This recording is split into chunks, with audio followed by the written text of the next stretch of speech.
सुप्रभात बच्चों। हमने कल चैप्टर पढ़ा था लाख की चूड़ियाँ। चैप्टर हमने पढ़ लिया था। आज हम उसके कुछ प्रश्न उत्तर हैं जो अपनी नोटबुक में करेंगे। फर्स्ट क्वेश्चन है, बचपन में लेखक अपने मामा के गांव चाव से क्यों जाता था और बदलू को बदलू मामा न कहकर बदलू काका क्यों कहता था? इसका आंसर है, बचपन में लेखक अपने मामा के गांव बहुत चाव से जाता था क्योंकि उसे वहां रहने वाला बदलू मनिहार लाख की रंग बिरंगी गोलियां देता था और उसे बहुत अच्छी लगती थी। वह बदलू को मामा न कहकर बदलू काका इसलिए कहता था क्योंकि उस गांव के बच्चों बदलू को बदलू काका कहकर संबोधित उस गांव के बच्चे उस बदलू को बदलू काका कहकर संबोधित करते थे।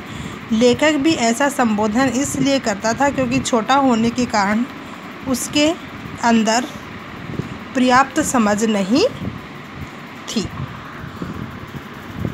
सेकंड क्वेश्चन, वस्तु विनिमय क्या है? विनिमय की प्रचलित पद्धति क्या है? वस्तु विनिमय वह पद्धति है जिसमें किसी वस्तु के बदले मनचाही वस्तु प्राप्त की जाती है। इस पद्धति में वस्तुओं के लेन देन में पैसे की जगह वस्तु का प्रयोग किया जाता है। जैसे बदलू लाख की चूड़ियों के बदले अनाज या अन्य आवश्यक या सामान लिया करता था।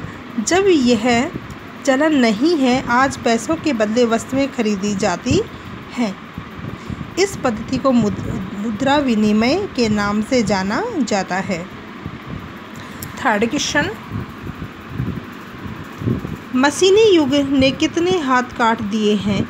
इस पंक्ति में लेखक ने किस व्यथा की ओर संकेत किया है? मशीनी युग ने कितने हाथ काट दिए हैं? इस पंक्ति के माध्यम से लेखक ने मशीनों के अंधाधुंध प्रयोग से बढ़ती बेरोजगारी की ओर संकेत किया है। केवल कुछ ही मशीनों द्वारा सैकड़ों मनुष्यों के बराबर काम हो जाता है। बेरोजगारी के कारण वे भूखमरी के शिकार हो जाते हैं। इतना ही नहीं, इसके कारण अनेक छोटे उद्योग और पैतृक व्यवसाय नष्ट हो चुके हैं। लेखक ने कारीगरों की इसी व्यथा की ओर संकेत किया है। बदलू के मन में ऐसी कौन सी व्यथा थी जो लेखक से छिपी न रह सकी? लाख की चूड़ियों के कुशल कारीगर बदलू का काम मशीनों के आने से छिन चुका था। वह असहाय और लाचार हो गया था।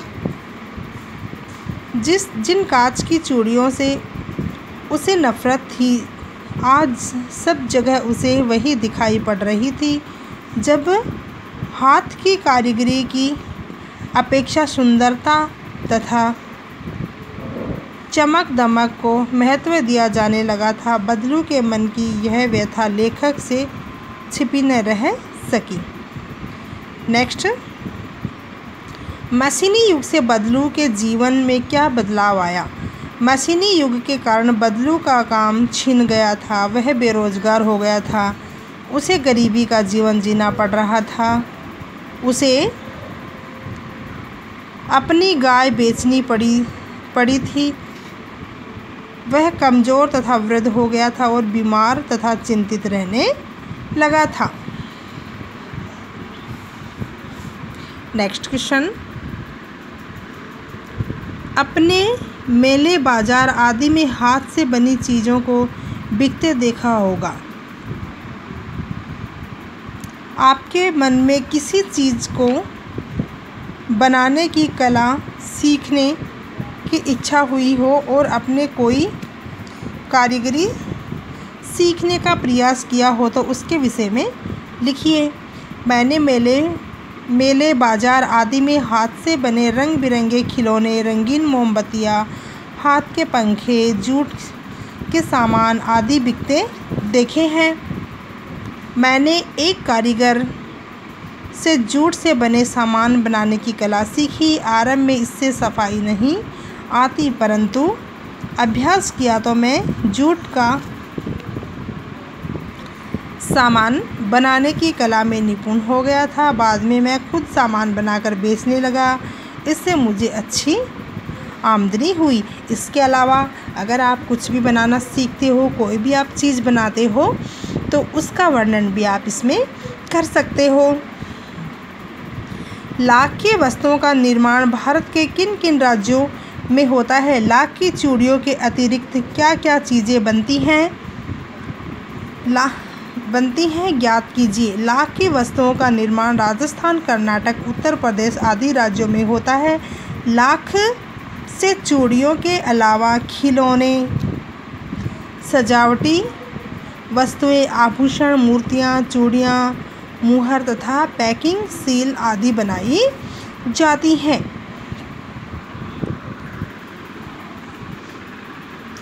घर में मेहमान के आने पर आप उसका अतिथि सत्कार कैसे करेंगे?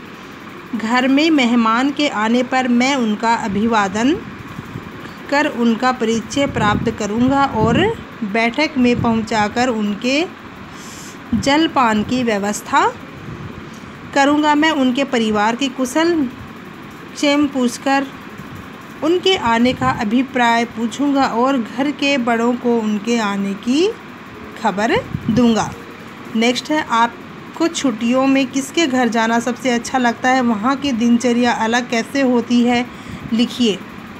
मुझे छुट्टियों में अपने मामा नाना नानी के घर जाना अच्छा लगता है। वहाँ की दिनचर्या बहुत मस्ती भरी होती है। वहाँ स्कूल जाने की चिंता नहीं रहती, इसलिए आराम से देर तक सोने को मिलता है। खाने पीने के लिए कई तरह की चीज़ें मिलती हैं। नए नए दोस्त बन जाते हैं। नानी तरह तरह की कहानियाँ सुनाती हैं।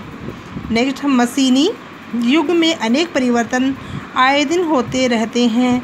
आप अपने आसपास से इस प्रकार के किसी परिवर्तन का उदाहरण चुनिए और उसके बारे में लिखिए। मशीनी युग में आए दिन अनेक परिवर्तन होते रहते हैं। इस परिवर्तन का एक अच्छा उदाहरण कृषि है। कुछ समय पहले तक खेती-बाड़ी का काम किसान हाथ से तथा जानवरों के द्वारा किया करते थे, लेकिन आज खेती संबंधी हर काम के लिए मशीनों का प्रयोग होने लगा है।